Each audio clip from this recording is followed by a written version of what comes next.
Yeah, Marnie, we first heard about this new lead last night from Dog the Bounty Hunter. A lot of people were skeptical, so we woke up early this morning. We went right to the campground, and we got county records that back it up.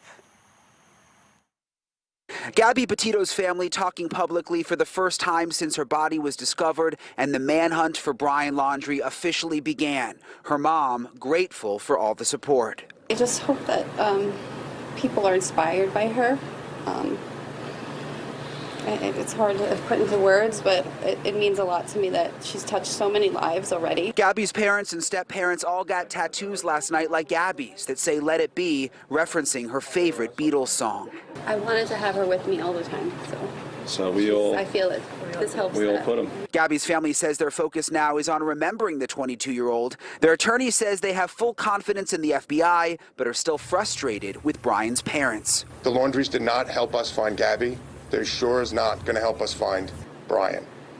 For Brian, we're asking you to turn yourself in. Last night, reality TV star Dog the Bounty Hunter told me on the phone that he had a lead that the Laundries all went on 2 separate camping trips to the Fort DeSoto campground about 70 miles from their home. Yeah, I mean, this is for sure good, absolutely positive. You know, they checked in there, they left, and he didn't leave with them. Do you have surveillance video? Have you seen video of him going into the campground? No, but I've got information that they got it. This is for sure. I wouldn't bust this loose without it being for sure. Today, Dog's story at least partially checked out, and Pinellas County released records that show Roberta Laundrie did check into the campsite on September 6th through the 8th. Gabby was reported missing on September 11th, and Brian Laundrie allegedly vanished on the 14th. Okay, let me look in the campground, which is right over here. Aerial video showed no police activity at the campground, but you can see just how big it is and how many islands are nearby. We went to the site, but workers told us they weren't allowed to talk. I'm a reporter. Okay. I'm with you. Can talk to the Northport Police Department. Is there anyone here we can talk to? No, sir. They're referring everything to the Northport Police Department. Has anyone seen Brian Laundrie?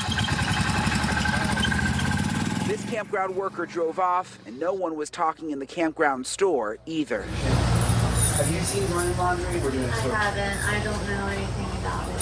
Have you heard anything from any of the guests? Or? I've been told not to talk about it too, so. And so the campground is in Pinellas County, Florida. We reached out to the Pinellas County Sheriff today. They say that they are not investigating the campground right now, and they have had no reported sightings of Brian Laundrie there. Marnie? All right, Brian, thank you. We want to turn now to your questions at home. Many of you have sent us videos with what is on your mind about this case. We want to bring in former FBI agent Jennifer Coffindaffer for her insight on some of your questions. Also, Brian, who has been on this search since the very beginning. And we want to start, Brian, with a question from you, and this comes from Ainsley tonight. Hey, Brian, my question is, do police feel like Brian Laundrie is dangerous to the public? Well, that's a good question, Ainsley. We were actually just talking about that today. There's no official FBI wanted poster right now for Brian Laundrie. They haven't come out and said that he's armed and dangerous, but obviously, if you happen to spot him, the best thing to do would not approach him. Don't approach him. Just make sure and call 911 or the FBI right away. This question, Jennifer, is from you. This is from Alyssa asking about the search at the reserve and also this new potential spot, the DeSoto campground. Take a listen. The FBI is very vocal about their investigations in Carlton Reserve and keeping an update on that daily, yet they have not addressed any of the other potential leads like the DeSoto campground, the possible sightings in North Carolina. Why are they so on top of updating the Carlton Reserve but not anywhere else? The FBI is definitely investigating multiple areas concerning this particular case.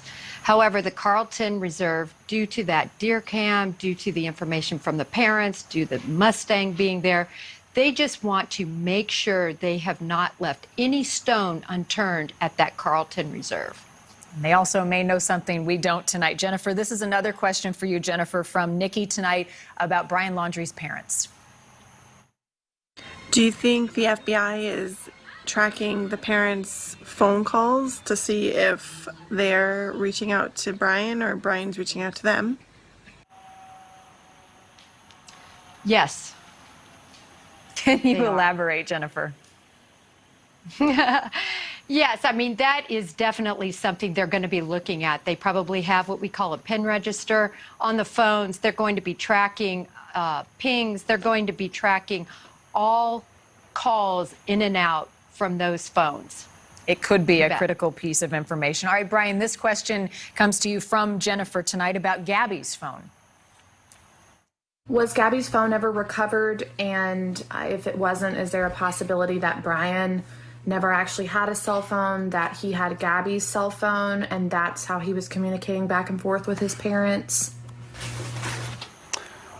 Well, this has certainly been a point of confusion, and there has definitely been some mystery surrounding this in some different statements. You go back to that body camera video from Utah. Brian told the Moab police that he did not have a cell phone in that body camera video, but then later in the body camera video alluded to the fact that he did have a cell phone. So we're not really sure. Another interesting point is the Laundrie parents.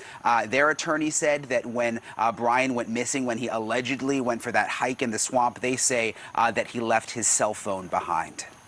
Interesting. All right, Brian, this question, Jennifer, is for you from Alexandra, wondering again about the Laundrie family. I'm wondering, in what situation would the Laundries be forced to talk to law enforcement?